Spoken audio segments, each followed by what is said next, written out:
Hey y'all. Hey Bright Eyes. Hey Jennifer. Hey David. How are y'all?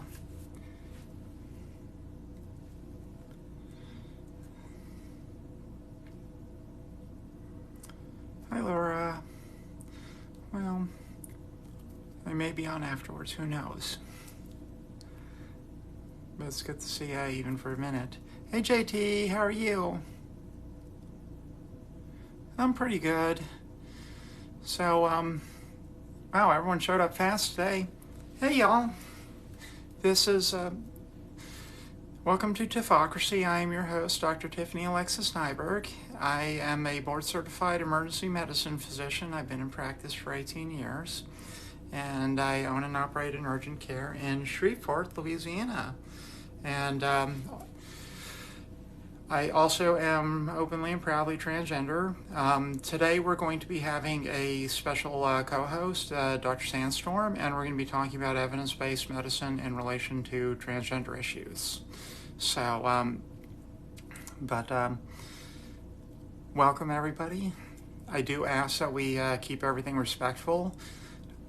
When I have a guest on, I sometimes, if I'm talking to them and asking questions, please, I am going to stay on topic with them. I'm not going to stop and answer random questions, sorry. But usually also when a lot of times these lives go for a bit, and if my guest isn't on the whole time, then I will, but she's on now, so let me invite her. Where is she at? Dr. Sandstorm, start your own live and I will invite you, okay?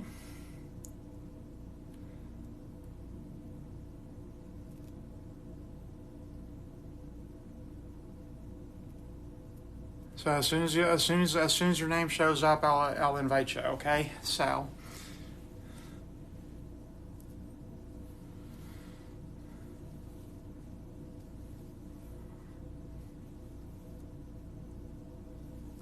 Oh, by the way, to the people coming in the audience to say nasty things, my mods are fire. Have fun with that. Good luck. Just remember, you only get one line. Make it count.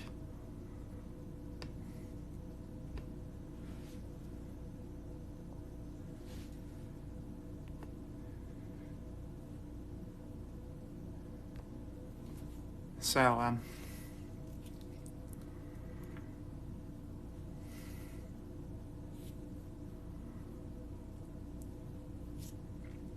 yeah, it is, John, isn't it? It is funny to think that you think you got a chance. Okay, cool. Okay, are we on there? Yes, we are. Okay. Oh, Hey, how are you? hey, I'm good. Good to see you, Tiff. How are you? I'm good. I'm good. How are you? I'm doing well. I'm doing well. I just want to warn you guys that I may have some teenagers coming through the door and my dogs will explode. And so The if that dogs will happens, explode? they'll explode in a, commotion of barking. Oh. So, I thought you had um, like really cool like detonating dogs, and I was gonna be like, is that like something that that they had left over from like I don't know Ukraine or something? I don't know. right, right. Yeah, sometimes I think they might explode actually. So, yeah. So, how are you? How's everybody tonight? I'm pretty good. I honestly this is my self care day, so I only really didn't do a whole lot of work, and I went and got my nails done. Good for you. I love it. I love it. Great colors. Yeah, Gee, how well, did how did you choose those? I don't know. I think I was trying to match the ones on this butterfly tattoo on my leg. Oh gosh, great. I love it. No, it's yeah, it's we have an event at the beginning of Pride in a couple of weeks, so I wanted to have the nails there. Nice. Nice. Nice. Well, so I've been trying to get prepared for this as I usually do at the last minute. Well, that's pretty much how I roll too. So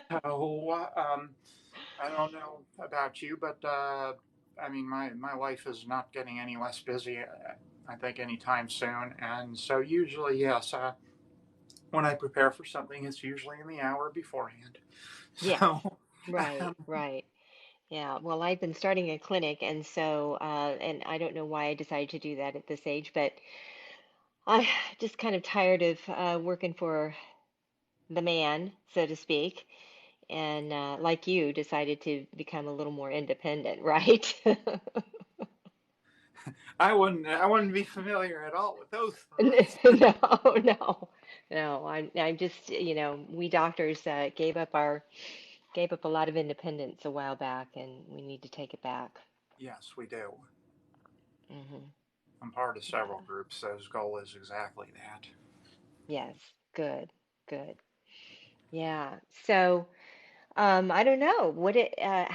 How much science do we want to delve into? I mean, I don't want to bore people. I don't want their eyes glazing over. Well, the thing is, most people that most of my followers do at least have a passing interest in science and medicine. Hmm. Um, I do a good bit of trans rights stuff nowadays, but that's because that's what's on the news. Until January, I'd made like 3 videos about it. Like Oh, I wow. like I actually I kind of at heart I'm still I'm a science creator. But the thing is being one of the very few actual trans doctors, and possibly probably the only trans doctor on TikTok, to be honest. Hmm. Hmm. um, I felt it was kind of my job to speak the hell up. Yes. So Yes. because And I just have to, I really want to tell you how much I admire you and how incredibly courageous you are because, I hide most of my identity. And, I'm not actually out there with my name and my practice credentials and all of that because people get mean, and they want to like do nasty things like call your board and that sort of thing. And I'm just kind of not down for that right now. But what you are they are going to call my really, board about and say that they don't think I should be a doctor because I'm trans? has that happened? No. Oh, yeah. See, I worry about Even in people even calling even my in board. even no. And that the really nice thing about transparency for me, Hmm. they can't dox me, they can't threaten me, they have Right. nothing to hold over my head. True. That's true. And not That's only true. that, but just like there may be people who see my you know clearly stated clinic address up there and Hmm. think that maybe they could do some I don't know assholeish something. That also means that every one of my supporters knows where I'm at, and I have a lot of Right. supporters in my town. So, Yes. Good. and all I've got to say is that I'd rather just keep practicing medicine and helping people. But my days of hiding and not standing up and being counted are over, Good for and you. they aren't going to get to shut me up. They're not going to put me in a closet, and they're not going to make me step back. Good for you. Good So, for you. Yeah. Yeah. a couple of people are asking what kind of doctor you are. So, if you want to introduce yourself and everything, Okay. Well, I am a board certified psychiatrist, and I've been practicing. I graduated residency in 1996.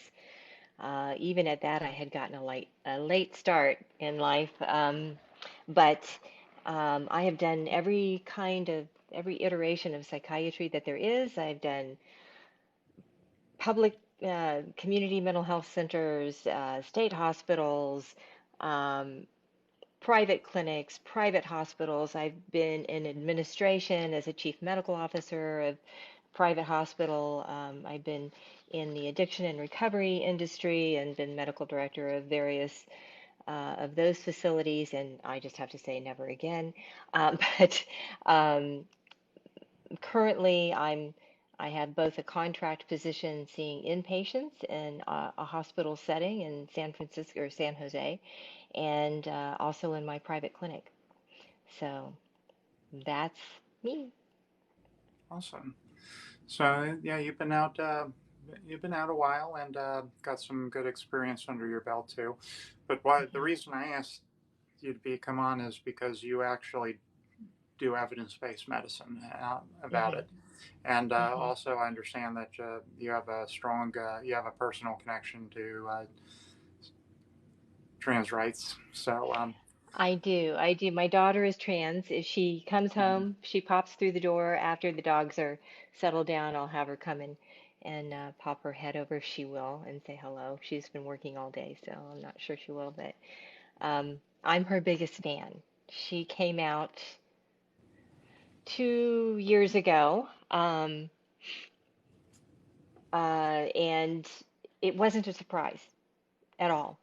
In fact, I like to tell the story that when I was pregnant with her, she's my only, and I was early in the pregnancy, I was convinced I was pregnant with a girl. I felt it. I just knew it. I had dreams of a little girl, and by golly, when they did that ultrasound, I didn't believe them. And they said, "You have a little boy." I said, "I just don't think that's possible." Um, and throughout her lifetime, throughout her childhood, um, she has been far more feminine than masculine. So as she went into her adolescent years, all of her girlfriends were, all of her friends were girls, and that's still the case. And they would come over. I'd have a pile of, teenage girls in my house, and they'd all be putting makeup on, including her, and they were having a great time. And then one day she came to me very tearful, and she was scared. I don't know why, because she knows me. I'm like I'm the one out holding protest signs, for equal rights for everyone. And when she told me, I wasn't surprised at all, and I just told her that's great, honey. And so we started her transition, and she is happy and living her most authentic self. So Awesome. yeah, Well, yeah, that's just plain awesome. So yeah. It took a little while for her father, but that's another story. He's not around. So, so Tiff, what about you? When did you realize, and I mean, uh, you knew all along, but when did yeah, you I decide knew to? I was one of those that figured it out when I was like 4, or not figured Hmm. it out, but I knew that I was not the same, and I'd actually figured out what probably about 6 when I used to go to sleep every night praying to wake up as a girl.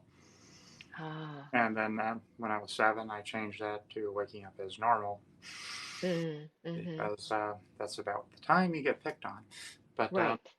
Right. anyways, so I spent the rest of my life after that overcompensating.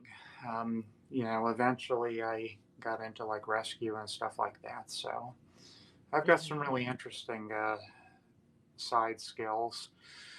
Um, Mm-hmm. like if you need somebody to, rappel down a building or something, I can do that. Wow. Or cut your Wow. car apart, Wow. Yeah. No. Yeah. But So, yeah. yeah, I about 3. It was about coming up on 3 years ago that I realized that was when my marriage ended, and I realized that I was never going to have a better chance to live my truth. Yes. And I decided then that I was going to transition. And thank you for the butterflies, Christina.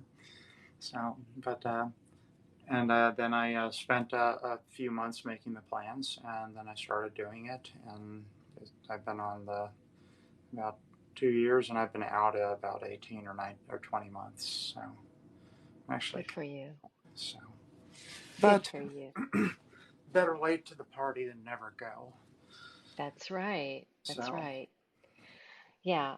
Um, so one of the things that fascinates me about, well, obviously being a psychiatrist, I'm fascinated by the brain. And the field of epigenetics has really been making a lot of strides in looking at how brains are masculinized versus feminized, especially in the neonatal period. They're using rat models, obviously, but there's a lot of really interesting stuff out there that actually they've been studying, since the 1980s, but started studying it with intention with regard to uh, the the gender differences, not sex differences, but the gender differences in brains, meaning how, for instance, rats behave. And it's really fascinating how there's so many different. There was a study, and I have tried so hard to find it again. I cannot find it. I don't know why I didn't write it down somewhere or save it. But there was a study where it showed that there are 19 different genes that regulate how estrogen is distributed in the neonatal brain. And that distribution determines whether a neonatal brain is masculinized or feminized. And of those 19 genes, there are 27 different alleles. So we know that those genetics can change, can be altered, and that will affect the brain's development into a brain that is more masculine or feminine, which makes a lot of sense to me, that we have people who are transgender, especially now that we know that we have um, chemicals in our environment that can be hormone disruptors. Now, what So was who the knows? one that was linked that came out a couple of years ago? Was it like DES or something like that? Yes, yes, yeah. So factors in the environment that affect the methylation of certain estrogen receptors affects whether the brain is masculinized or feminized. And it's very, very complicated. I mean, as I read through it, it's really incredible stuff, and it's hard to understand even for someone with, a science degree. But it makes sense to me. Yeah, and also there's like I've read a fair Hi, amount. Chris. Although to be honest, thank you, Michelle, for the butterflies. Hi, So, Chris. but maybe I've read about as much as I could find, but and I've seen multiple different theories and whatnot, and I know that some of it may happen before birth, some of it may be neonatal period, um, Mhm. but I also know that like for example, I know a lot of people, including myself, who have multiple trans people in our families, Well, that's interesting. which Like, statistically, with us being roughly 1 in 100 people, right. it should not be a common thing to do that for Within that. a family. No, no. So that really suggests a genetic component. Thank you, And JD. maybe, Yeah, if you hear me say, if I always say thanks for gifts and stuff. So, oh, I know. and I They're get so distracted sweet. by the pretty gifts and so. But anyways, yeah. No, go ahead. Go ahead. Go ahead. I'm listening. No, no. I mean, that's fascinating to me. I think that who knows with with I think when I was studying the environmental toxins that are dumped into our environment every year, it's in the hundreds of billions of tons of toxins. So we have the potential to have all sorts of our genes altered. through epigenetics.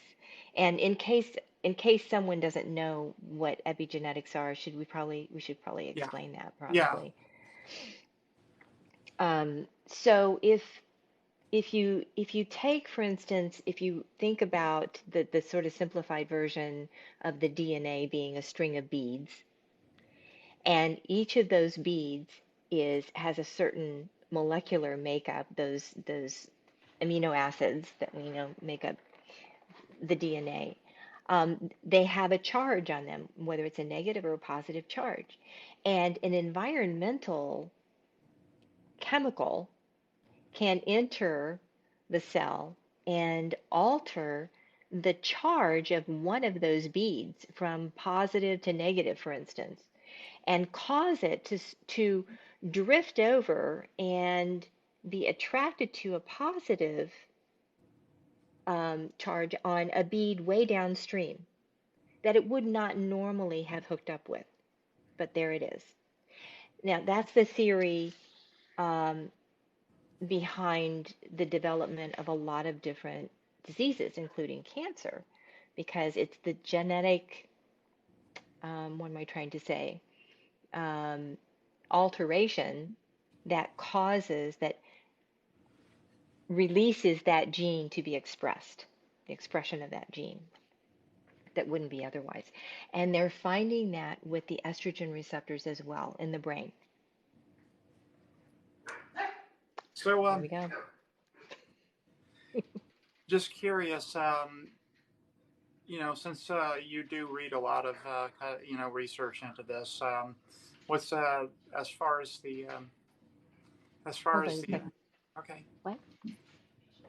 Am I what? No, I'm on a live with Dr. Tiff. Hey, come here. Come here. You look fine, honey. Come here.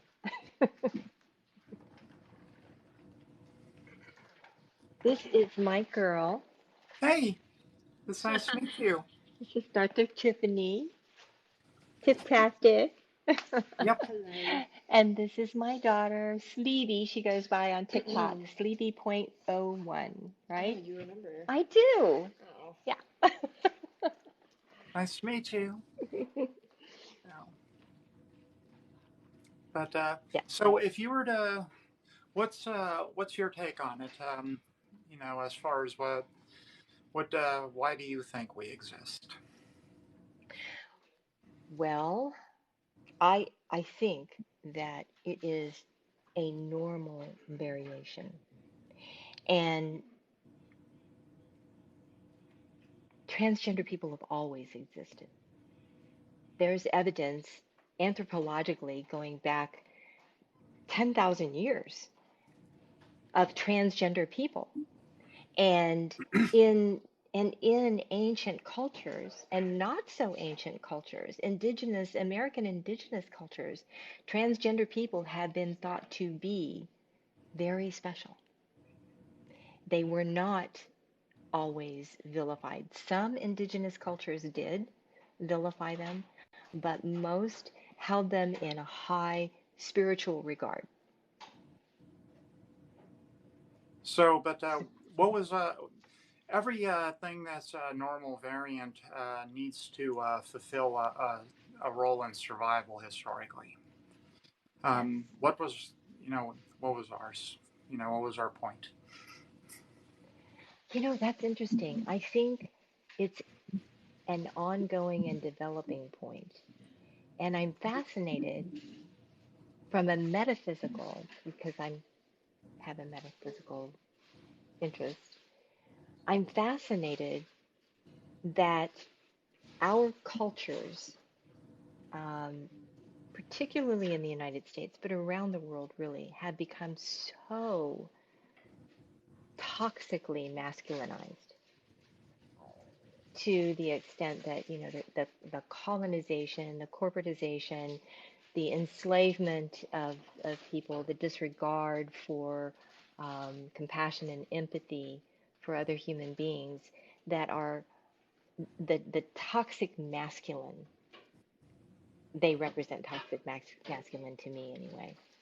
Um, And I wonder if there isn't some sort of evolutionary pressure to become more balanced, to So where bring the feminine forward more. that's a really interesting theory, actually. It's similar to what I think in my own mind as far as possible reasons for us being around. Um, that would explain why we don't, why we tend to endure through, because I'm pretty sure this balance is, I'm sure the unbalancing has occurred many times over the course of history. Mm-hmm. Anytime there was, someone started dominating and through force, I'm pretty sure that that would be the toxic masculinity side on things. Mm-hmm. But I just thank you, Christina. I would love for them to find a reason that was measurable, because, and especially a reason that was measurable, rooted in objective science. And also, well, if you talk to a lot of us, not everyone is the same, but a lot of us have known, at least trans folk like me, a lot of us knew from a very early age, and Mm-hmm. which goes against what I know about mental health disturbances, in that mental health disturbances don't generally start at like age 4 or 6. They're Right. and they tend to be more pervasive, affecting multiple aspects of your life. Right. And this is really, I mean, before I was able to make it all the way through medical school, and I did quite well in the field of emergency medicine. I went to one of the best residencies in the world, and I also did a fellowship at at the time, the best EMS service in the country too. Mm-hmm. And Where was that, Tiff? that would be New Orleans EMS. We actually, but Okay. I was, I did that from '07 to '08, and then when I was still their associate medical director through 15. But in 2013, I believe we won the EMS Service of the Year, the National EMS Service of the Year. Wow. So, and obviously, was able to construct a successful career in interpersonal relationships and all that, which generally people, and an unhampered successful career in interpersonal Mm-hmm. relationships. Inside, I didn't exactly feel all that happy with things, but Right. people didn't know that, and Right. no one had a clue until I came out.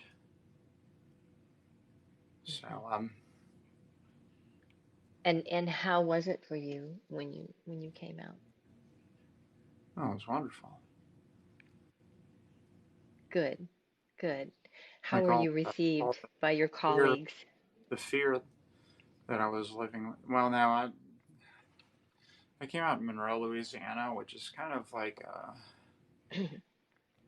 I don't know. I mean, there's some pretty, there's a lot, there are a lot of good people in Monroe, but overall, it's kind of like, I don't know, Louisiana's nether parts, I guess. So, and it's not the best place. So, believe it or not, actually, the doctors were the least supportive out of the bunch, and but the nurses and everyone else I worked with were wonderful. So I changed shops because I didn't feel like working with assholes, but and it was a Catholic hospital, so I would have gotten fired eventually. So, because it's legal to do that in Louisiana. Is Um, it? yes, you can fire somebody in Louisiana for being trans. You can fire them just cause. Just blows my mind. Yeah. But Yeah. anyways, I am very interested though in learning, having some science that actually shows, the reasons that we the mechanism that we are formed, because I think it's critically important to actually figure that out, because it's, well, first of all, if something starts at birth or before, it's not like you really have a choice. Right. No. Okay, and that's the main argument that these, for lack of a better word, right wing dildos keep putting forth. Mm-hmm. Mm-hmm. Yes. Yeah. And it would It's be a lovely it's to just it's kill that argument in the cradle and just end it, because mm-hmm. you know, whether it turns out that it's we're natural variants or it's some mechanism that goes awry, either way, it would end it conclusively. Right. Right. So I mean, I want to believe it would end it, but Tiff, that there are people that will hang on to their there superstitions are. and their emotional, beliefs and their need to be righteous, regardless of what the science says. In fact, scientists are becoming the Antichrist. We're becoming the people that are hated because we want to point out the science involved in things to challenge their That belief only works systems. until they start dying from something. Oh yeah. Well, I don't know. Well, I mean, Um, really dying from something, or eventually they'll lose all the IQ points from long COVID and stuff, and I mean, right. there'll be one half which is smart and the other half which is idiocracy. Right. Idiot. But I would love that. Is there? Do you know of anything on the horizon that, or any fine? Because I really haven't. In the having to keep pace with all the COVID stuff to do what I do here, Hmm. um, and to keep pace with the legislative environment, on this, and also the myriad other public health problems that I can It's a lot. talk about. Um, is there anything on the pipeline right now that you know of, or that came out recently, that helps clear the air a little bit for people? You know, the studies are coming out all the time. There's one particular scientist, Margaret McCarthy, who's doing a lot of work in this area. She's out of the University of Maryland Medical Center, and she is really on the trail of understanding the genetic influences of estradiol in the brain. And estradiol, for those of you who don't know, is a derivative of testosterone. Um, and it has an effect. She came out with a study in March of 2015 that triggers giving estradiol to neonatal rats, triggers a mechanism in which certain genes in the brain are silenced, allowing them to initiate the process of masculinization. And she linked that to the enzymes DNA methyltransferase that modify DNA. Estradiol injected into the preoptic area of female rats after the first week of birth transformed their behavior from female to male, meaning their reproductive behavior. So instead of acting like females in the reproductive act, they were acting like males. And then Wow. there was a study recently, it was called The Effects of Adult Male Rat Feminization Treatments on Brain Morphology and Metabolic Profile, and that is September 20th out of Hormones and Behavior. They found that administration of estradiol, E2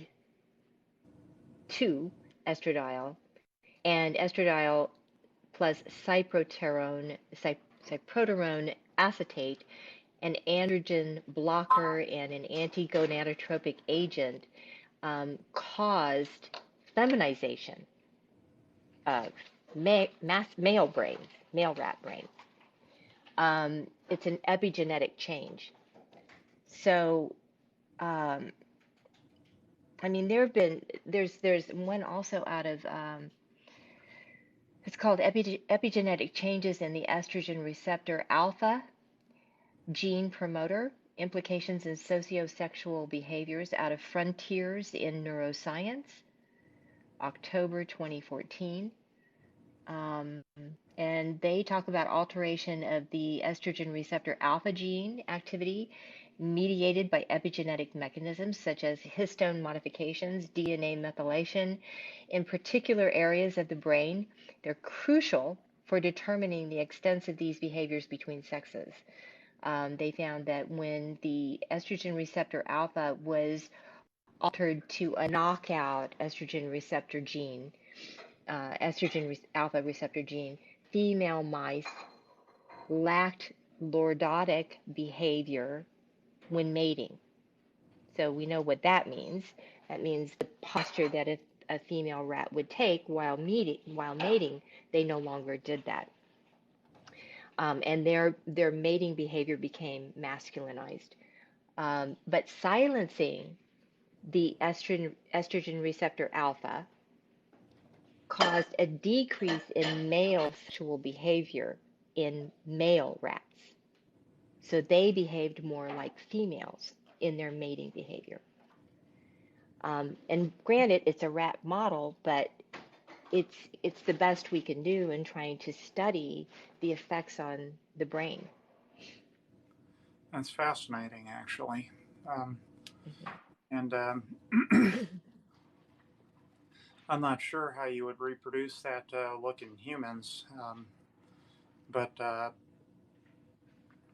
Yeah, I what don't I it, don't know either. yeah, I believe to measure that, that's going to take a level of tech that we don't have yet. Well, thank you for the Right. spawn, Morel. That was pretty.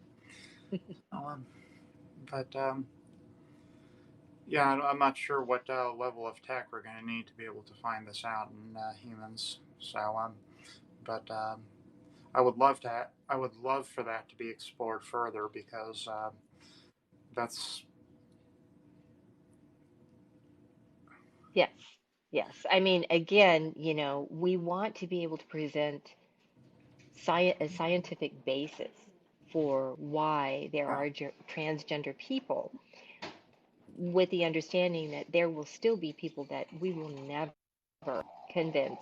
And yes. along those There's lines, gonna be some people that we're never going to convince, but that's not who I'm looking at. I'm looking at the right. 90% of people who we can convince given time, Yes. Yes. because Yes. and that's because I think probably 90% of the people who are opposed to us, most of them are thinking, the most common things they'll say is that it's an ideology or a choice or something like that. Like it's Right. some religion where there's like, a temple of transgenderism and, Right. we have these secret rites and ooh, Right. but no, they think, that instead of us basically spending our whole lives wishing, thinking that Jesus, God, it would have been nice if we were born fucking normal, you know. Right. Right. But Yeah, it's hard to believe that anyone would think that this is a choice because it's they really do difficult. though. And the I thing is, know. if you have hard science to throw back at them, that's Hmm. how you that's how you that's how Right. you win, Yes. because Yes. you can't you can't refute that. Like even now, yeah, there's still people who are like, who are, argue, the old racist tropes. But Hmm. most people by now, even the ones who don't like people based on appearance, they still Hmm. recognize that they are just as fucking smart. Right. You Right. know. And their appearance wasn't a choice. So, So, and the appearance wasn't a choice. Yes, they know right. that. So that's an accepted fact now. Only a few lunatic fringe people would argue differently. So Yeah. What I we're not find we're not we're trying discouraging to is, beat everyone, but mhm, we're trying to when, so that people don't think we're some. Thank you for the butterflies. Right. That we're not some sort of that we're not some sort of well, that there's no choice about it. And that, Right. and the thing is as anyone like myself can tell anyone, this is hardwired. Yes. I It's spent my absolutely whole life hardwired. trying to ignore that and pretend it didn't exist. And I had a very successful life. No Hmm. one's going to say that, that I would have transitioned because of I wasn't satisfied with the amount of success I'd had, Right. and respect I'd had or anything like that. Right. So Yeah. I want to, and also I'd love to know myself. Right. I mean, I still hearken back to my experience in pregnancy. Why why did I have that feeling that I was pregnant with a girl? Why? Why did that happen? It's not that I wanted a girl. I would have taken anything. I was happy to, have a baby. Um, Hell, I was 44 when I gave birth to her, so it was pretty much a miracle, um, from my perspective. So those rats that were exposed, around birth or whenever, did they, when they did, have, sex, that they have sex with the opposite sex or the same sex? They were interacting. They're not specific about it. They just talk about their sexual behaviors. So, the female rats whose brains were masculinized they were mounting other rats, rather than being in the submissive, and vice versa.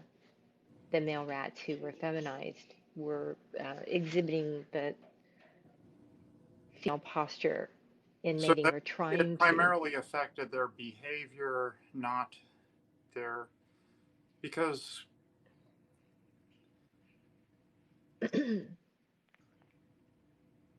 I don't know of I know that there are animals that are gay in the animal kingdom. Yes. I know that penguins do that from, among some others. But Hmm. the thing is I don't know what the animal behavior is of that kind of a thing. So it would seem Hmm. rather strange if, say, a female rat would start mounting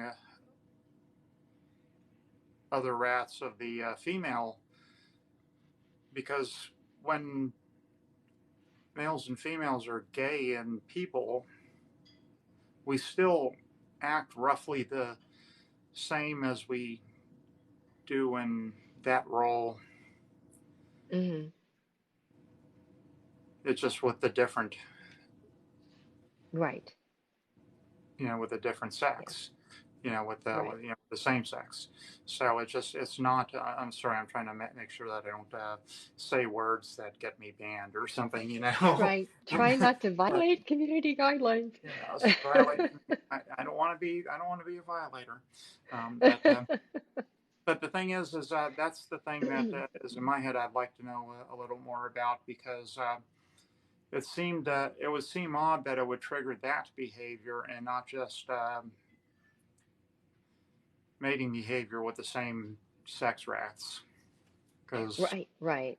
Hmm. Hmm. Yeah, I don't know if it has an effect on their choice of partners. That wasn't mentioned in these studies.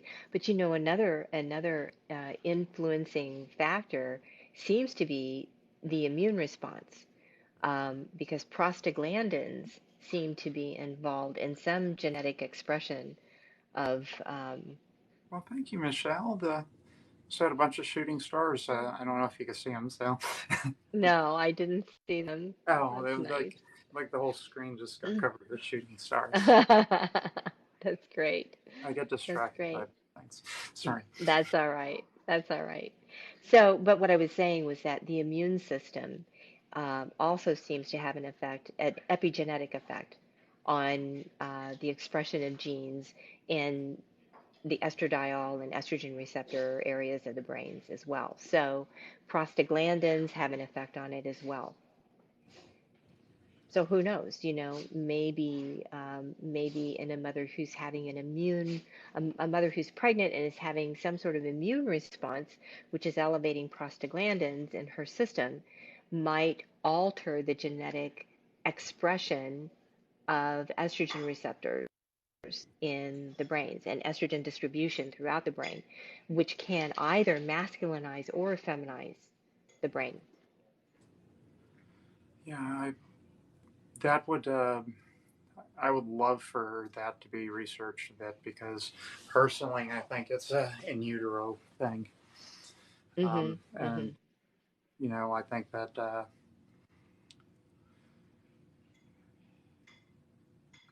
something like that would explain Right. things. Yeah. Yeah. So are Ooh, you getting questions coming across? thank you, Michelle. Sorry, a galaxy came up and was Oh, following. wow. Yeah, I'm not seeing those things. Sorry, That's just all know that. right. Now, also another thing that I find interesting is there seems to be at least some correlation between. I know that there's correlation between there's an association between being trans and being other letters in the alphabet mafia. There's Right. also an association. I think I've read stuff written about it between higher than normal percentage of being trans and people being autistic and also having ADHD. Um, and that's That's besides not also the something I family had. genetic aspect. But the thing is Yeah. trans people, for example, aren't like I have ADHD, but well, I'm about as far from autistic as it's going to get. So, Mhm. Mhm. um, Mhm. and the history family history thing holds true for sure because I've got two other people in my family that are trans. They're Mhm. like cousins and stuff, but but still I don't have a huge family. I mean, there ain't 100 people in my family, um, but That's really fascinating. that's and then I've got three sets of patients that are siblings that are trans. Wow. Interesting. And I That's interesting. out of about 40 or 50. That's fascinating. Yeah. Yeah. So Well, I know that's and I know that I'm not the. I've asked other people too. You know, that's there's no ways that there's too many examples of that, and there's no way that that's coincidental. Have you heard of any yeah. other links, any other correlations? I haven't, and I don't consider myself an expert on this by a long shot. But there's, because of my personal link to a transgender person, um, I'm interested in understanding it more, also from a scientific viewpoint, because I like you, I want to be able to say to people, she didn't choose this. This is who she is. She was born this way, just like you were born, cis and hetero, or cis and gay. It's the way you are. It is what it is. And I want to be able to explain it by science to those who will listen. Yeah, And hopefully some of those people would be legislators. Oh, yeah. There's cute. another one. This one was a cowboy hat and a mustache. That is cute. So, but Uh, I swear, I think they do it more to see my reactions. Right. but thank you. But Uh, that I just yeah, and also speaking from the point of view as one of those people, the one of the trans people, I would just love to just know why, because I mean, you spend your mhm. whole life wondering if you're a cosmic mistake, because Yeah, I don't, I mean, come of on, course, maybe they could have just made me like really sensitive or something like that if they wanted to balance. Okay, I mean, really, did we have to right, do make me go through all this stuff? I mean, really? right. Yeah, yeah, right. I mean, there's got to be some reasons, but what I think we're going to find out, if we ever fully understand it, I think what we're going to understand is that it's a combination of the natural genetics that you inherit and then the epigenetics, um, be from the influence of the um, in utero environment in which in which the fetus is developing and the fetal brain is developing. So they used to think that there was a window of time, particularly in rats, about a week after the rat was born, where the opportunity for any differences in sexual expression or gender expression in the brain closed. But now we know that even beyond that first week, when supposedly there's things were set in stone, we know that they're not set in stone. We know that giving certain levels of estradiol will change the expression of the gender expression of the brain. So it can happen even beyond the neonatal period.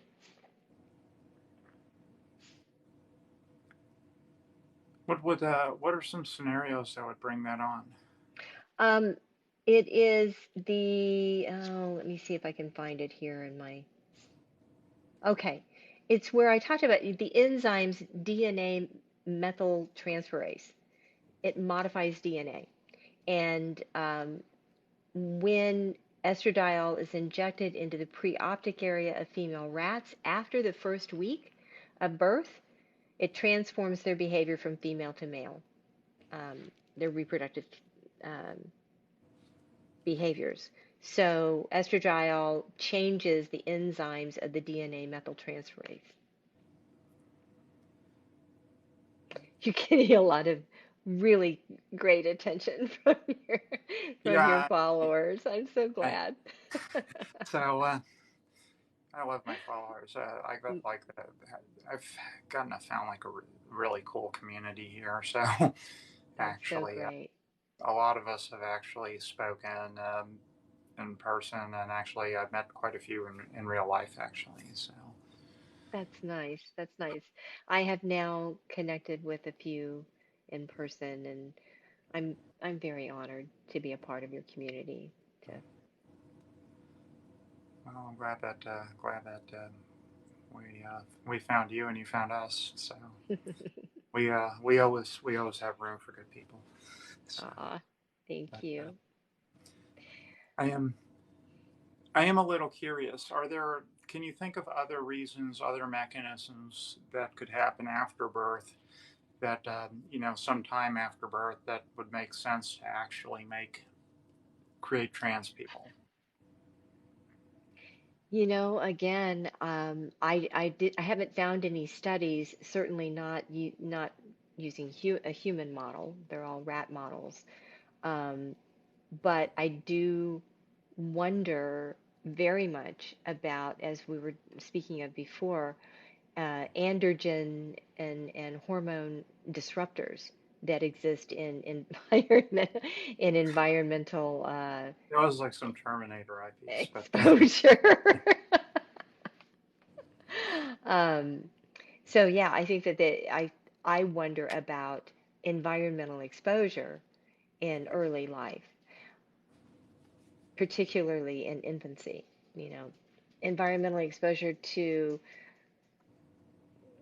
toxins that disrupt hormones, disrupt androgens.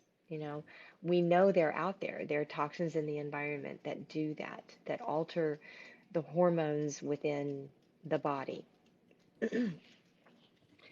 And we, I mean,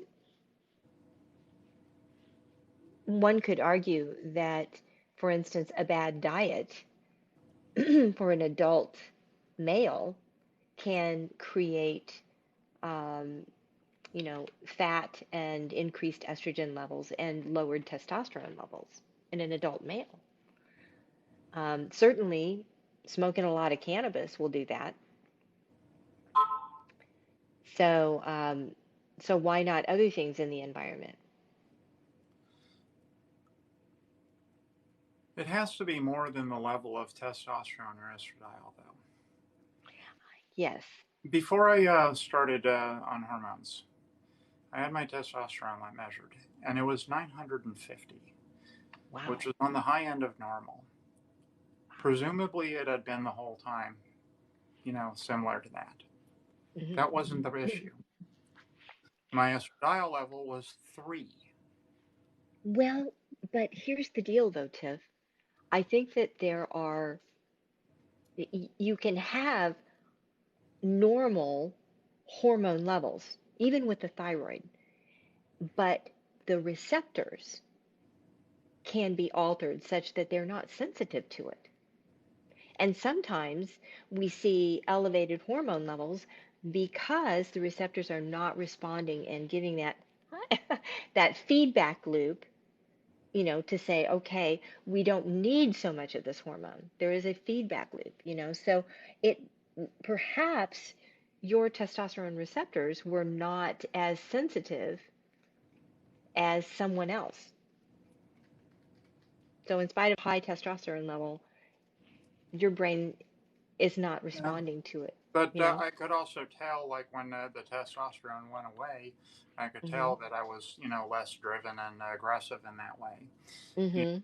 just I didn't have I lost that that tunnel vision, hyper focus that Right. testosterone gives, and a lot of the typical behaviors, and that if you talk to anyone who's been on testosterone for whatever reason, they'll tell you it happens. So I mean, Mhm. I know that I was experiencing, that I was living under that influence. Okay.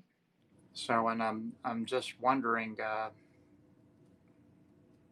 there have is why I think that I do think that there's a hardwiring element to it, because I mean the thing is I lived my whole life with presumably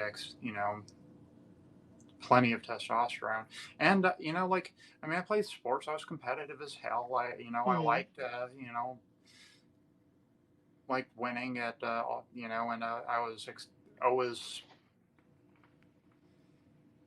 even though I didn't feel like right. I don't know. I could tell you that most of my life I could tell that it's not like a testosterone wasn't there. It's not like Right. my brain right now acts very different than it did 2.5 years ago.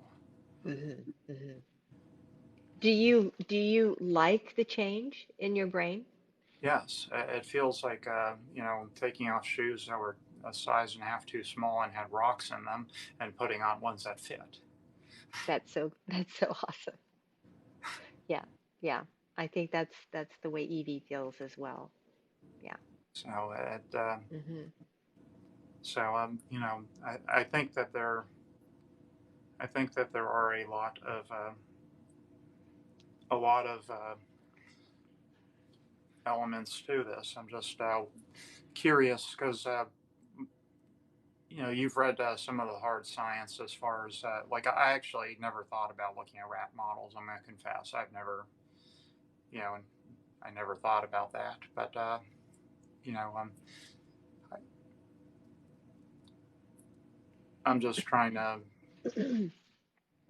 figure out Just trying to understand, well, right? yeah, because I also from a first person, I'm doing this from a first person aspect. Yes. Yes. Yeah. So, Well, and the studies are out there. I mean, if you ask the question, what are the genetic influences that masculinize or feminize brains, you can then you start, kind of down the rabbit hole. You can just kind of it just goes from there where you start to see the studies that have been happening over time. But I have a lot of faith in this Margaret McCarthy out of University of Maryland. I hope that she wow, keeps I've doing. never seen that one. What was that? It rained like gold. Oh, wow. So I've never Okay. seen that. I Thank you want to for see checking it. that. Hey, Atlas, how are No, you? I've never even seen that one. Nice So to that was see you. cool. Sorry, sorry. And then there's also well, the non-binary question. Hmm. How does any of Right, this explain that? right. Yeah. And again, there's so many different, 19 different genes, 27 different variations among those genes. That's quite a combination. And so, maybe just depending on the differences in the combinations of the genes that are Butterfly. expressed, um, Sorry. you get either non-binary or someone who feels, you know, trans, overtly trans. So, So someone flipped all my switches and instead of half of them. Okay. yes, they went and they did the big switch. The people who work on the baby assembly line do not show up to work with hangovers, okay? Right. This is what Uh, happens. right. You're perfect. You're perfect. I mean, in my opinion, transgender people are exactly what this world needs. And, as I said before, I just feel like, I feel like I've been saying for a long time before I knew my daughter was transgender, that the only thing that's going to save this world is a balance, a, an absolute balance between the masculine and the feminine. You know, that's what's going to save us from extincting ourselves.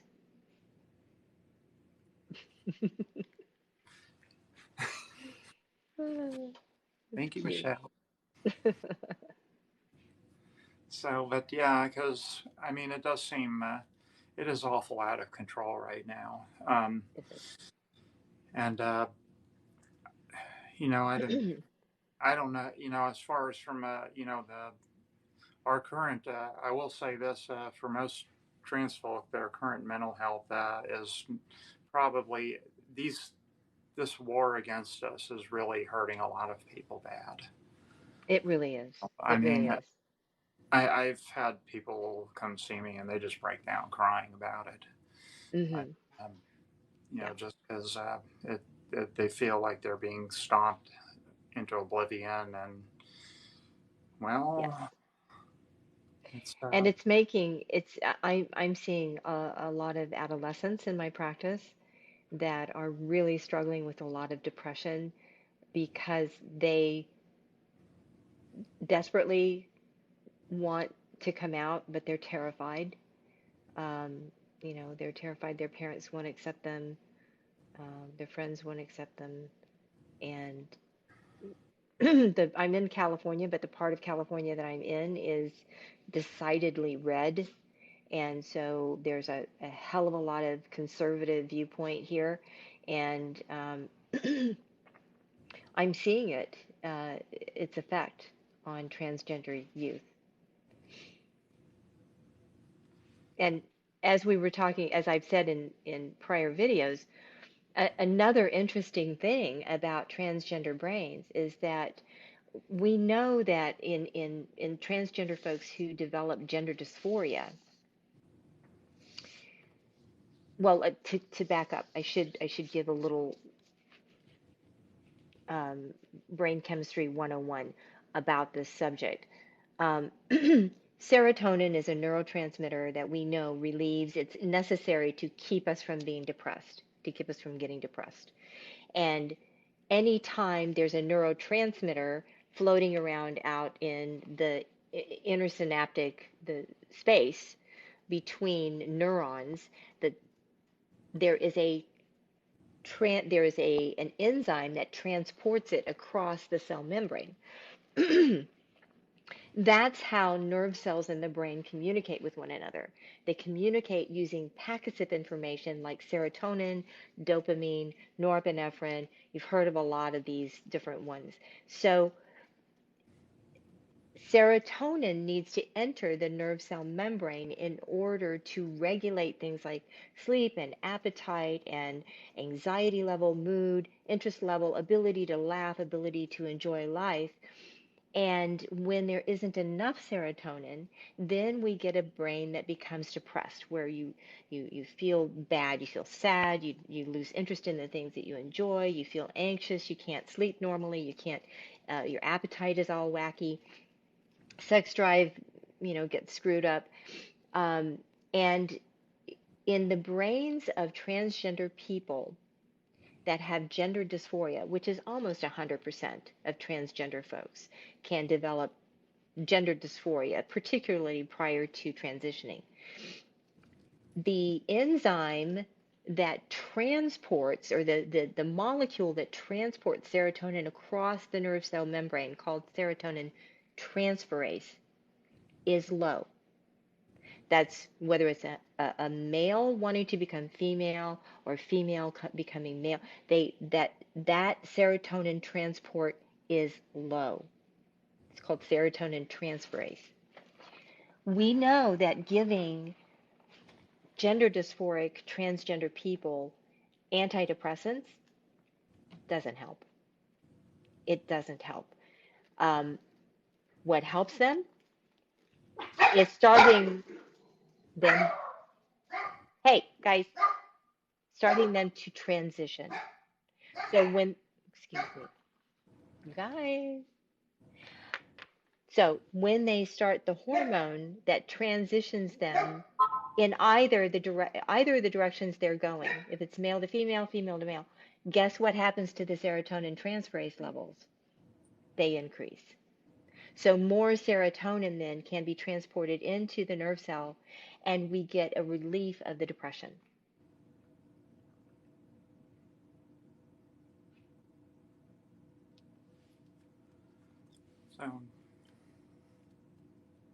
So that's another, that's actually, another I'm. biological indicator. Hmm. Why would transitioning just start to raise it on its own? Because I'll tell you something about it here in a second. Just a Why? moment. I'll be right back. What? Can you stop?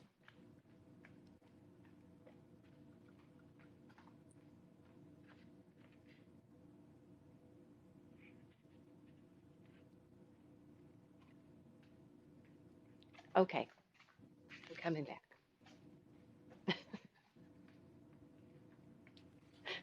Got got the So hellhounds under control. why would they why would that increase that just the act of transitioning increase that? I don't think we understand it fully. We just know that it is a real phenomenon.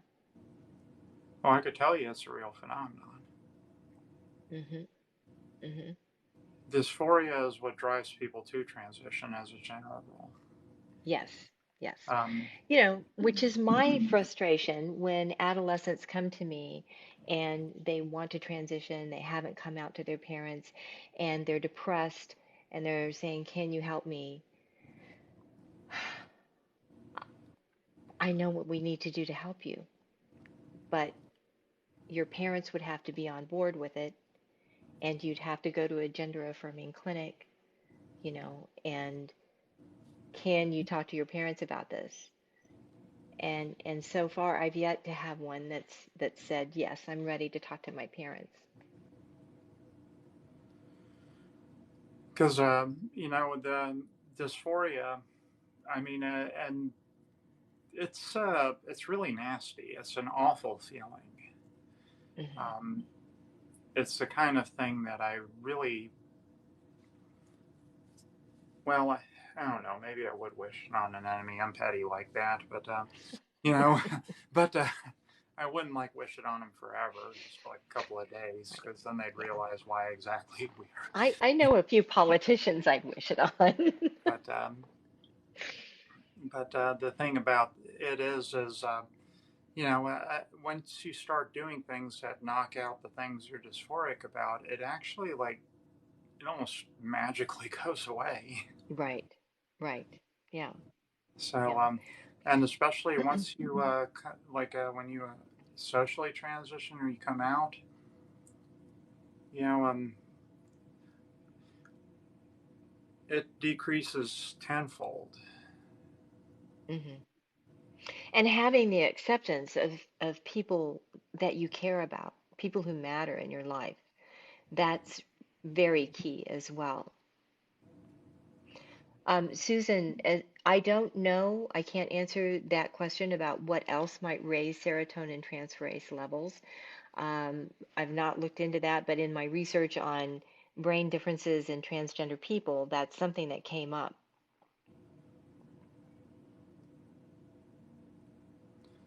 So now there's a lot of research, or not, a lot of scattered research also into how how our brains appear compared to cis people brains, I guess. Yes. Uh, you have any thoughts on that, or Well, yes, I mean, that's part of the studies that have come up is that there are actual, like the I mean, we actual? know that there are physical, uh, anatomical and physiological differences between male and female brains. And the brains of transgender people, um, anatomically and physiologically operate like the brains of the gender with which they identify. For instance, in there are differences in the size of the cortex and the subcortex, subcortical structures, um, between male and female. And those differences exist in transgender people, and it is consistent with the gender with which they identify. If you would happen to find any links to those studies, please send them to me sometime. I will I send would them to really you. appreciate Absolutely. Absolutely. I want to exchange personal contact info it. at some point, so we can be more Yeah, in totally. touch about this. Yeah. Yeah, yeah. Just DM me afterwards, and I'll send you that. So, Okay, all right. uh, So I think I'm going to have to hop off. I'm going to have to get these teenagers some food. So I've really enjoyed this, Tiff, you and too. Yeah, I'll be DMing you soon. And thanks to everyone who showed I've up. been wanting to do a deep dive into hard science about this for a long time, to be honest. But the Yeah. fact is you're actually the first person I found that is scientifically qualified and actually interested enough to have actually researched into the subject. Yeah. So, Well, we're going to to keep do that. researching. So, We're going to keep doing that until we can just uncover some more, and hopefully we can have an influence on those who have chosen to remain ignorant up until now. yes, God, that would be wonderful. Well, So, all right. ignorance is So yes. love you, Tiff. You take very good care, You too. okay? You too, and thanks for coming on. I really All appreciate right. it. All right. This was a really good live. It So, was. It was fun. Love everybody. Thanks for showing up. and y'all follow her if you don't already, okay? Or else. Okay. Bye-bye. Take care. Bye. All right. So we still got some time left over if anyone wants to talk about stuff. But yes, that was really interesting. So that that is something that I think it is really important to increase our knowledge about things like this, okay?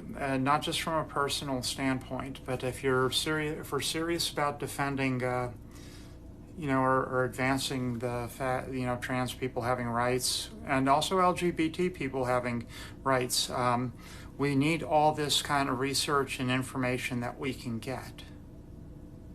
Because one thing that anyone who's like me or anyone who's anywhere on the alphabet, okay, knows that we are not choosing to do this. So, and that is the number one bullcrap argument that the other side throws at us. And to be able to just knock that out of the park would diffuse probably 80% of the bad that we're getting thrown our way right now. So, because you know what it does? When you're made, when you can prove you're made this way, it takes away all the Bible stuff. All of that. It takes away all the, this, because at that point, it's just like being born tall or short, or or black or white. It's just another factor, another type of person. People may think it's pathology, or they may think it's a normal variant, but either way, it's a hardwired thing, so you can't exactly just make it go away. So at that point, we can get on with our lives and figure out, what's the best way to actually live life instead of having to fight for the right to even have a life. So, and that's why this is important. Look, I don't like to find problems and just think that and say that something's got to stop. I like to find also how do you solve the problems. So I'm all about that kind of stuff. How do you answer the questions? Not just can we stop it from being a problem. So, but that's just me. I was brought up to not complain about something unless you have a thought about how it could also be made to be different. So, but anyways, I know that I've had several guests, several lives in a row with guests on. So, I'm going to keep on for probably, I don't know what time is it. It's 8:17. Probably about another 45 minutes to an hour to answer questions. And I know that a lot of people have been asking, things like COVID questions and stuff like that. And I haven't really been answering those because the last couple of lives have also been about other trans issues. So I want to encourage people to actually ask those questions, right? Ask whatever other questions they have on their mind too, because I want to. And Bright Eyes, I do appreciate you scheduling her on here. We were scheduled to do a live before, and then something came up that one day, and I had to cancel at the last minute, unfortunately. So, which I felt pretty bad about that.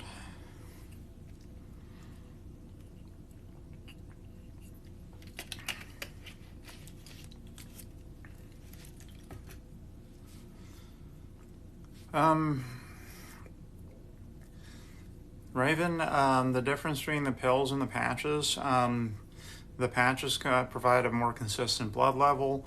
The pills, they work pretty good if you hold them underneath your tongue and let them dissolve. If you just swallow them, it can be very difficult to keep an estradiol level up. If you're high risk, they've really only approved for the 4th booster. I wouldn't get a 5th booster. I mean, that's it's unlikely to have any, It's unlikely to have any really meaningfully affect your immunity. So, but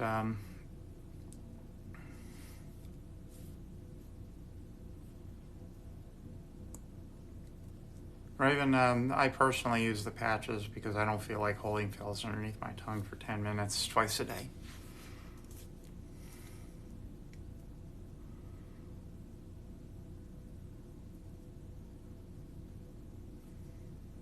So, and yeah, soul secure knowledge is power. So, anyone else have any other questions?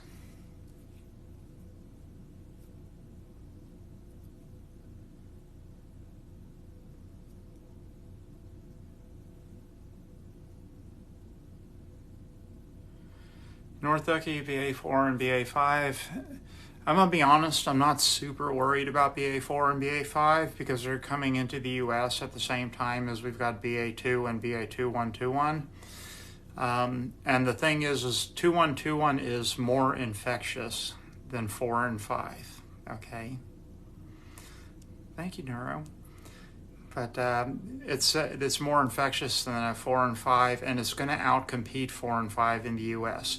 The thing is, though, 4 and 5 are going to have their moments in other places first, where immunity to wanes globally. But by the time it's not going to have a chance. I don't think 4 and 5 are going to have a chance to circle back to the U.S. They've been here for a while now. 4 and 5. They've been, it's been 2 months ago they were found in Texas. They've been circulating and getting people sick, but they missed their timing. BA2 got the right timing for us, and it's BA2's kid 2121 Stealth Plus. So that's the one that's causing the surge.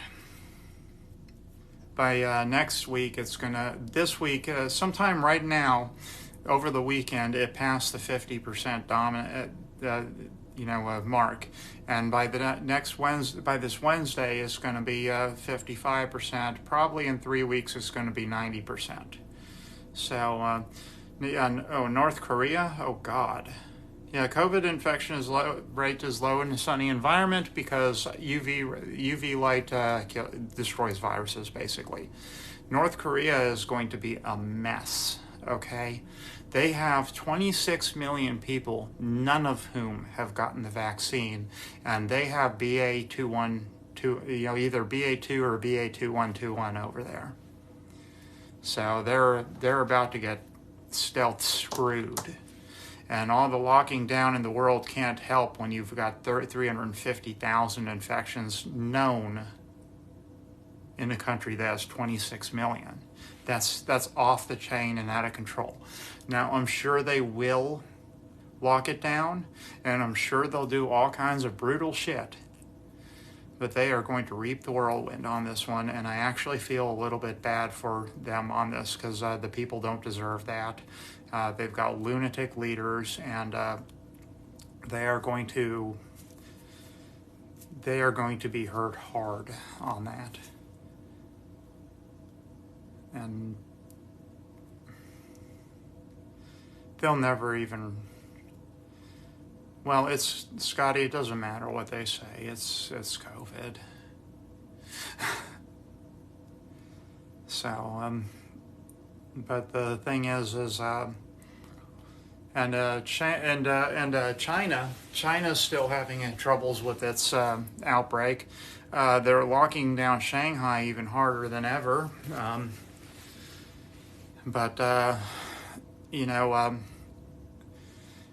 Their lockdown is having one effect. It is prolonging, it is keeping the spread from being as fast as it could be. But you know that if China, the models that looked at, like if China decided to let it rip, this wave, which is the majority of which will occur within 2 months, it would kill 1.6 million people over there and cause 112 million cases. 112 million cases. It would exceed their ICU capacity nationwide by 15.6 times. So China has no choice but to do these draconian lockdowns because they haven't had, their vaccine sucks. And they haven't had the outbreaks that put natural immunity in the mix, which might have helped when you have a vaccine that's only 50% effective at its finest and is actually completely ineffective against Omicron. So they are on the edge of a cliff and they've backed themselves into a corner and they have no choice but to keep doing that zero COVID thing at this point, at least till they get through, or they get mRNA vaccines or something. We offered them mRNA vaccines. They didn't want it because of pride, basically. And so now they're going to, also die, a lot of them, because of their leader's pride. And the worst thing is that's going to give a lot of chances to spawn a new variant.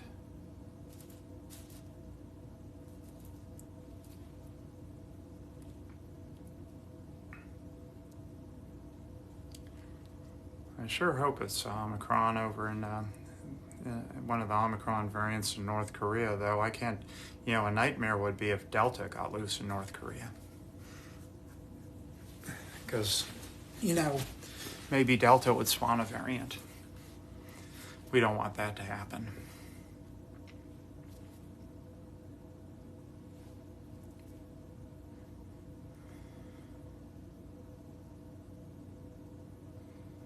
Yeah, it does seem like the whole world's given up, huh?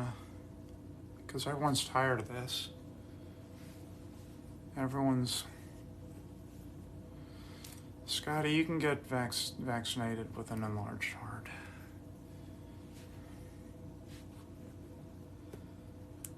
At the very least, you can get the Johnson & Johnson vaccine, no matter how scared you are of the mRNA vaccines.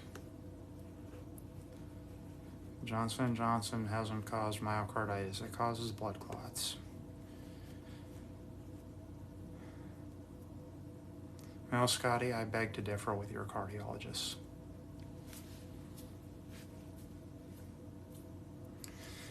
And just so you know, the last 2 years, I virtually spent nothing but fighting COVID.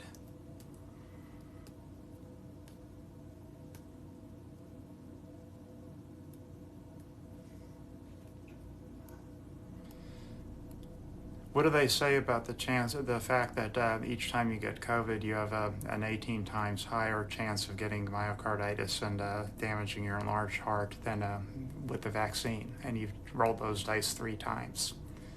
What do they say about that? By the way, Scotty, in case you don't know, I've been a teaching staff for 18 years, and I've taught hundreds of doctors how to do evidence-based medicine. I am right on this. You don't have to believe it, but don't argue with me.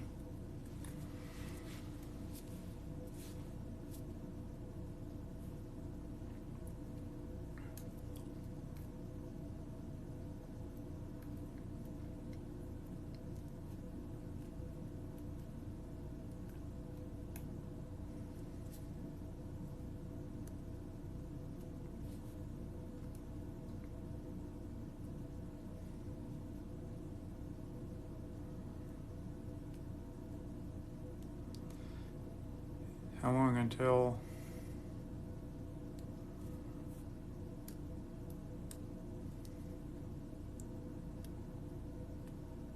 See, the thing is what most people don't realize is that literally the only contraindication to the vaccine is a life-threatening reaction to the vaccine.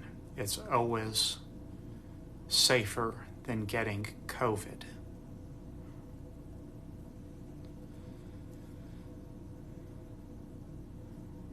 Well, user 951, I wouldn't say that's normal, but it's common after COVID. That can last for a long time. That's that's a long COVID symptom. How long does the efficacy on the fourth shot last? We don't know exactly. The fourth shot is still fair. It's hey Tifties. So how are you? Hey Stephanie, how are you? Oh, thank you, Michelle. Thank you for the lights.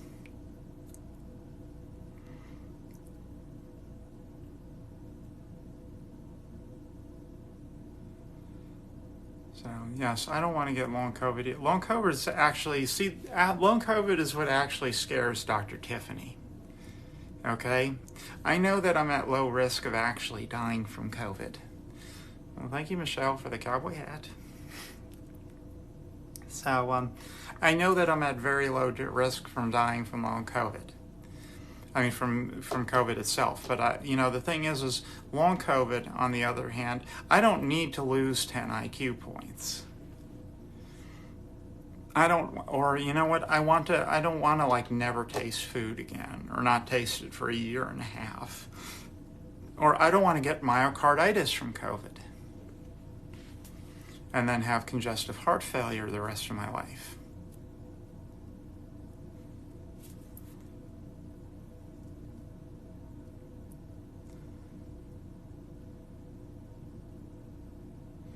Or throw a bunch of peas and then be permanently out of breath and crippled, and I don't want that. I mean, hey Fast Days. Hey Nene. Girls Change World, that's horrible, I'm sorry. And I live in Louisiana. Food's good here. Yeah, I saw that, Tifty. That is some good news. At least there's a judge that has some damn sense. And thank you for the butterflies. And recognizes the fact that forcefully detransitioning a bunch of teenagers is it's just a disaster. But Linda Chalpin, some people's immunity is better than others. Okay, I'm probably one of those who is resistant.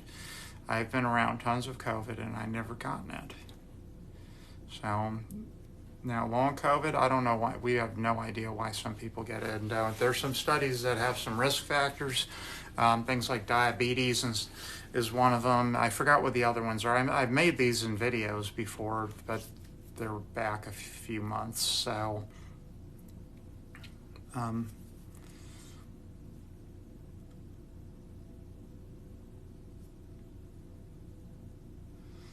Micah, the thing about myocarditis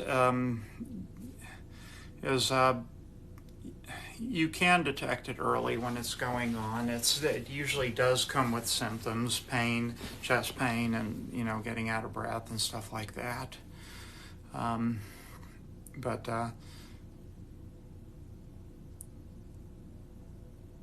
So yeah, I mean, you can.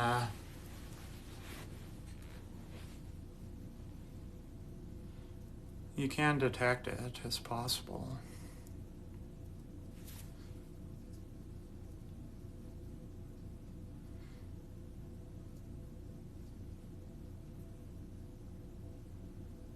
So, Jadisa, as far as, either, the thing about the problem with legislators is a lot of them care too much about things like now, if we're talking about the trans stuff, they care too much about whether or not we're allowed to live our lives. They don't want it to happen. Talking about COVID, yeah, they stopped caring about that, which is sad.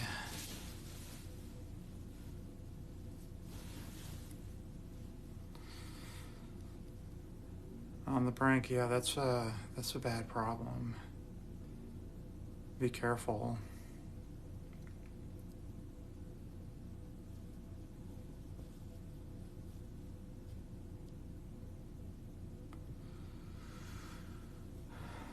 Nene, I don't blame you.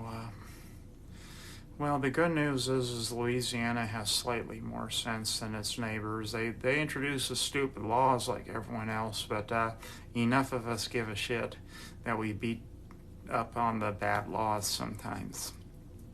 So, hi Amanda. Yeah, Tiffany's, it really is getting old. And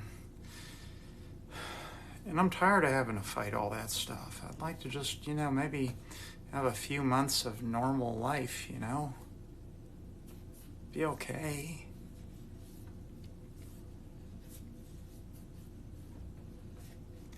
Hey Wanda, how are you?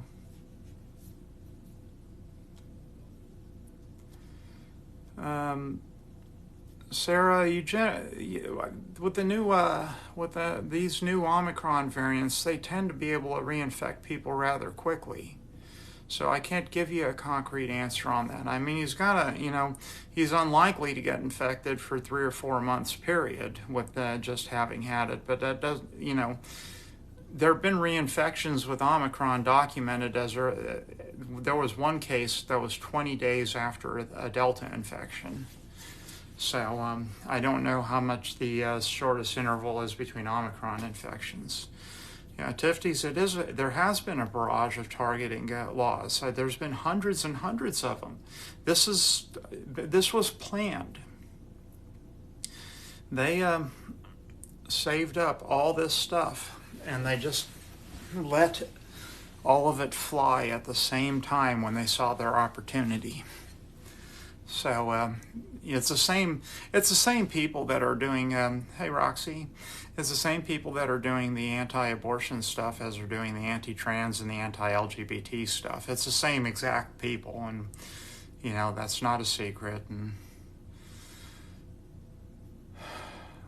they're just they see their opportunity to bring us back to the 50s or worse, and I guess to some people they just can't accept the fact that the world has moved on. So, Ulsker, thank you, user 951. Ulsker, it's not smoke and mirrors. This is the point. This is what they want. They want abortion gone. They want LGBT people gone. They want that gone. That's their point. That's like in a lot of their organizations, they've issued position papers some years ago. If you look at Google, the Family Research Council and the Alliance Defending Freedom and the Heritage Foundation, and read the joint position paper on trans and LGBT folk that they released in 2016. It outlines a strategy that's going right now. They put this all down on paper. It's not even secret.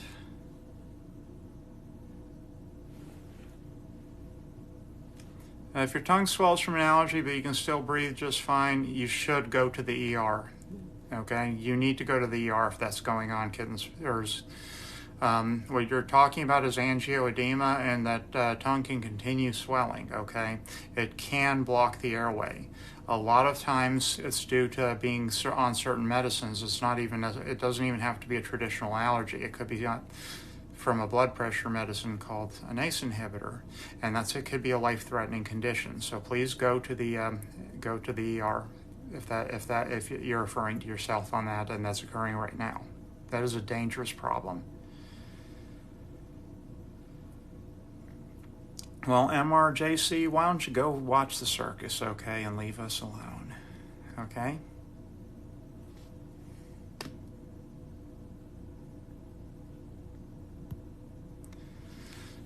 Tessie Girl, yes, there are COVID cases in Shreveport. I've given I've seen a few of them this week.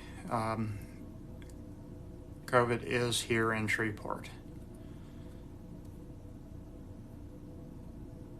So I have confirmed in my clinic using my PCR tester that COVID is here. So,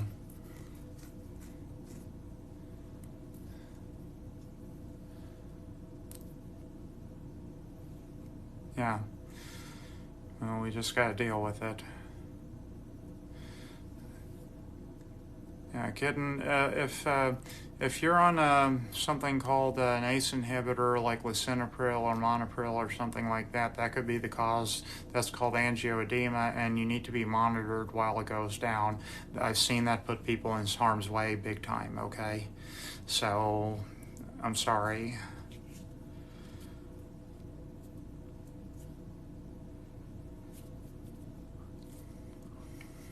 But please go to it.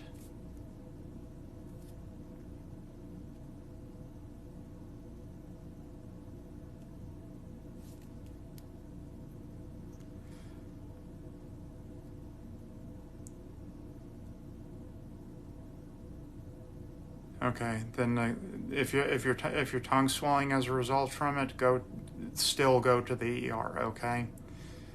Angioedema can be caused by some other things too, and that's a big deal. Please.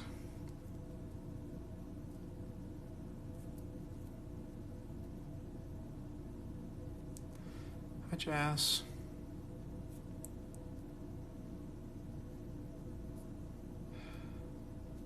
Mom, YLS, I don't really think it's a great strategy either. So, getting spurs, look, the good news is once they treat it, you'll probably be home in a couple of hours, and it's a nuisance, I know that, but it's better than, I was only going to be on for like 20 more minutes anyways, okay? Thank you for listening. So, look, Amanda, you're correct. Okay, they defunded they tied the fucking funds for Ukraine to the vaccine. They defunded the COVID treatments to fund the military stuff going to Ukraine. Okay, that's what happens. That was like a Republican demand that be done. So yes, there's not going to be any money to pay for vaccines soon. So either people are going to have to pay for it themselves or not get it. What do you think people are going to do? They're going to... Yes.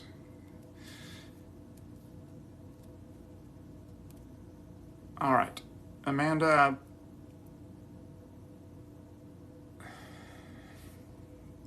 user 533, get out of my room now.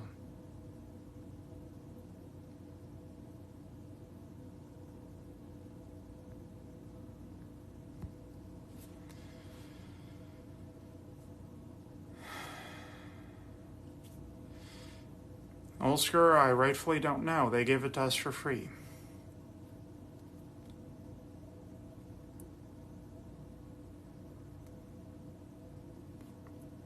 But if you want to get a second booster, get them now.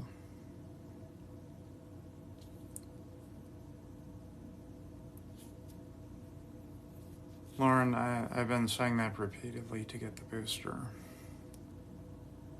I say it in all my videos too.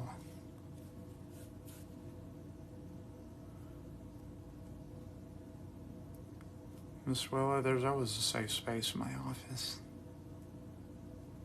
So.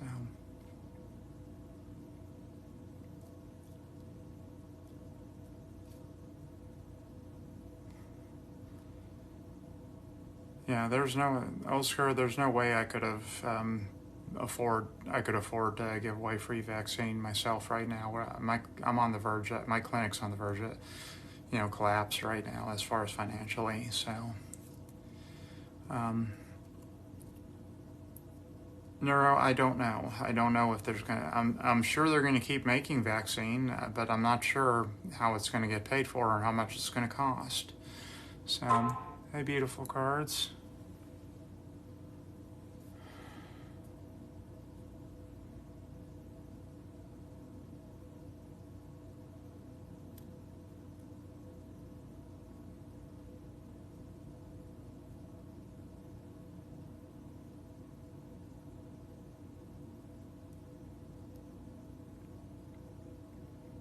So,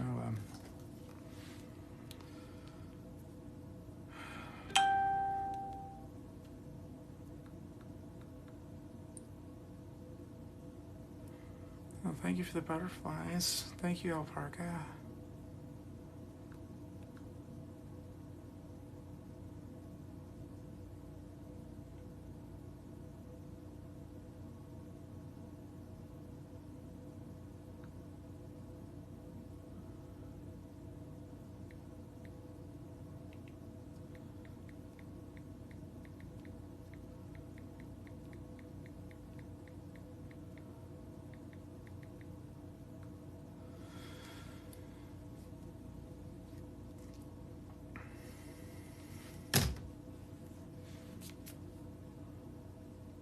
So,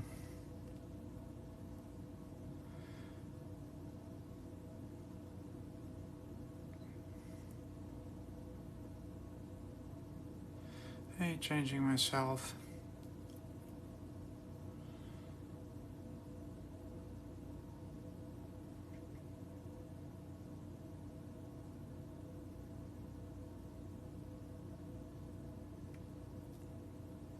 All right.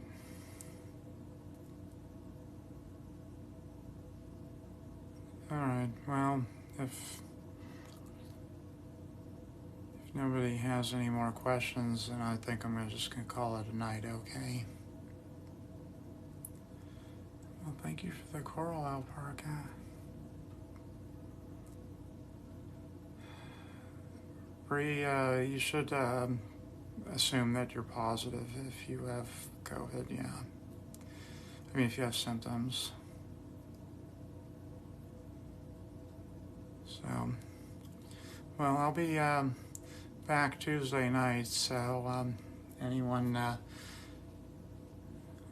thank you, Sam Turner, or thank you, Tifties, too. So,